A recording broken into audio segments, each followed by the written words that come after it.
The Gold Coast of Connecticut is famous for its silence, the kind of quiet that only million-dollar estates and manicured lawns can provide. But in the town of Ridgefield, that silence was shattered by a digital ping that would lead to one of the most calculated attempted murders in the state's recent history. On August 7, 2025, a 34-year-old man sat in a Danbury courthouse, his tie straightened and his posture rigid. He was there because his estranged partner, 33-year-old Kristen Hogan, had filed an emergency motion for relief from abuse. She had painted him as a monster in her filings, claiming he was controlling, threatening, and verbally abusive. She told the court she lived in constant fear. Yet, when the judge called the case, the courtroom was empty of her presence. For more true crime stories like this, hit the subscribe button. While the victim sat in the Hall of Justice, waiting for a woman who claimed to be terrified of him, his pocket buzzed. It was an automated notification from his home Wi-Fi router. The log was undeniable. Kristen Hogan's phone had just successfully connected to the network at their shared Ridgefield residence. She wasn't at the courthouse seeking protection from a predator. She was inside his home, exactly where she knew he wouldn't be. Unbeknownst to the victim, this was the ghost hour. Investigators believe that during this window, Hogan bypassed the home security and entered the kitchen. She didn't take jewelry or documents. Instead, she targeted a bottle of red wine that had been sitting in the refrigerator since a family dinner on August 5th. 3 days later, on August 10th, the victim poured a small glass of that wine. Within hours, his reality began to dissolve. By the time his mother arrived at 6 a.m. the following morning, she found a scene of total neurological collapse. Her son was staggering like a man in the throes of a severe stroke. His words were a thick, unintelligible slurry, and he was vomiting violently. At Danbury Hospital, the stroke team was called immediately. They performed scans, looking for a clot or a bleed, but found nothing. It wasn't until his kidneys began to shut down, plunging him into acute renal failure, that a blood test revealed the presence of ethylene glycol. The victim was rushed to the intensive care unit and hooked up to an emergency dialysis machine, a literal race to scrub the sweet, lethal poison from his bloodstream before his organs failed permanently. As he lay in the ICU, he realized the terrifying truth. The ghost hour on his Wi-Fi log wasn't an accidental connection. It was a murder attempt. He told detectives that Kristen was the only person with access to the house who wasn't there for the August 5th dinner. But as the police began to investigate, they realized the wine bottle was just the first phase of a plan that included a digital shopping list of death. For more true crime stories like this, hit the subscribe button. When the Connecticut State Police Major Crimes Unit seized Kristen Hogan's smartphone, they didn't just find a history of domestic disputes. They found a clinical, step-by-step manual for a chemical execution. The search history, stretching back into July, revealed a woman who was methodically browsing a menu of poisons. Detectives found searches for potassium cyanide, potassium ferrocyanide, citrate cyanide, and potassium thiocyanate. She wasn't just curious about the names. She was researching the logistics of death. One specific search query stood out to the lead investigators. How much monoethylene glycol would kill you? The digital trail was even more granular than the poisons themselves. Hogan had been using online calculators to convert measurements from kilograms to pounds, trying to determine the exact lethal dosage needed to ensure the job was finished. When she was brought in for questioning, her defense was as absurd as it was chilling.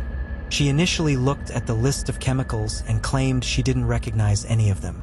Then, in a moment of dark, surreal irony, she told detectives that the only reason she even knew the word cyanide was because of the television show Psych. She tried to play the role of the naive socialite, but the physical evidence was waiting in the wings. Hogan eventually admitted to purchasing a bottle of monoethylene glycol on Amazon on July 28th. Her excuse? She claimed she needed it to clean a carpet at her mother's house.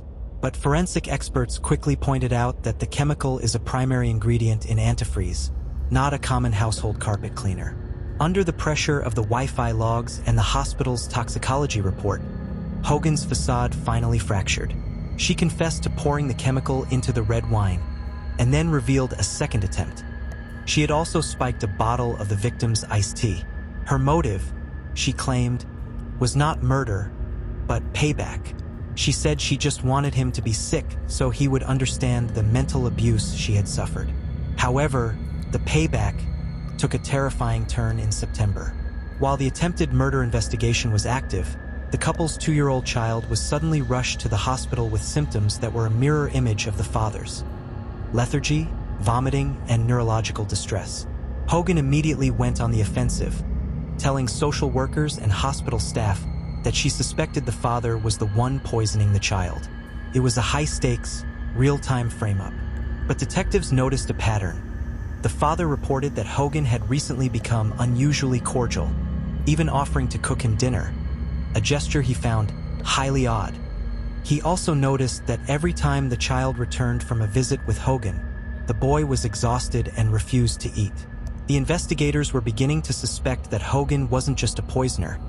She was an architect of a much larger fraud involving the very children she was fighting for. For more true crime stories like this, hit the subscribe button. While the attempted murder charges were being prepared, a second, darker secret from Kristen Hogan's past was about to collide with her present. For over 3 years, Hogan had been embroiled in a bitter legal battle in probate court. A different man, not the poisoning victim, had been fighting to prove he was the biological father of Hogan's 2 oldest children. Hogan had consistently blocked him, providing false information to the court and dodging paternity tests. Finally, in April 2024, a judge grew tired of the delays and ordered a mandatory DNA test. On the day of the test, Hogan arrived at a lab in Trumbull, Connecticut. She had a young boy in tow, whom she presented as her son for the mandatory cheek swab. She sat in the waiting room, seemingly confident that the results would end the paternity claim once and for all. What she didn't know was that a private investigator had been hired to follow her. The investigator sat in a car outside the lab, camera ready. They followed Hogan from the medical facility to her sister's house, where they captured the smoking gun footage. On the high-definition video, the investigator watched as the little boy ran toward Hogan's sister. Most tellingly, the investigator, a professional lip reader, captured the child clearly calling the other woman mommy.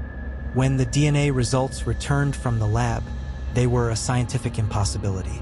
The data showed that not only was the man in the lawsuit not the father, but Kristen Hogan was not the mother of the child she had brought to the lab.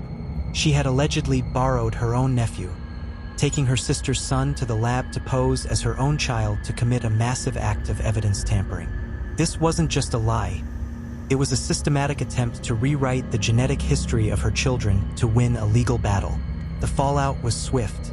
Hogan's own sister, the mother of the boy used in the swap, was reportedly angry and told investigators she had been manipulated. She admitted she had minimal contact with Kristen after learning that her son had been used as a body double in a criminal scheme. On December 11, 2025, Kristen Hogan was forced to surrender to the state police for a second time. She was charged with 3 counts of perjury and 1 count of tampering with evidence. She was no longer just a woman accused of a distraught poisoning.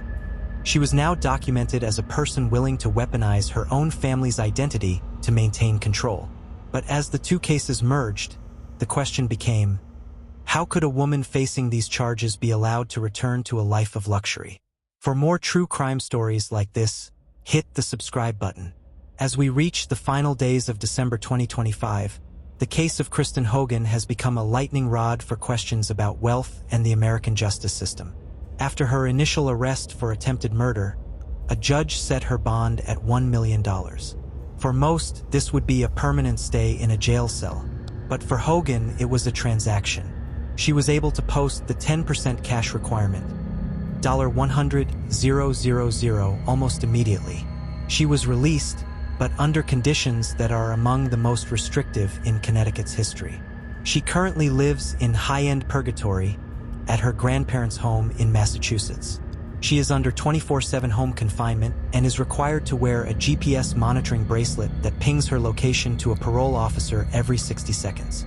She is subject to 5 separate full protective orders, meaning she is legally barred from any contact with her youngest son, her 2 older children, and the man she allegedly tried to kill. Before she was even allowed to cross state lines, the court forced her to undergo a mandatory psychiatric evaluation at Danbury Hospital. The legal strategy for her upcoming trial in January 2026 is already taking shape. Her high-priced defense team is leaning into a mental health defense, arguing that Hogan didn't have the specific intent to kill. They point to her confession where she stated she only wanted to make the victim sick as a reaction to mental abuse. If they can convince a jury of this, the attempted murder charges could be downgraded to assault, potentially saving her decades in prison. Meanwhile, the prosecution is preparing to present the shopping list of death and the DNA fraud as evidence of a cold, calculating mind that doesn't crack, but plans. The victim, however, remains in a state of perpetual hypervigilance. He told police that even after the poisoning, he found that the interior cameras he installed for his own safety had been tampered with or covered with tape. He is convinced that the motive was financial. If he had died, Hogan would have become the sole owner of their Ridgefield property, valued at nearly $2 million, and would have had undisputed custody of their child.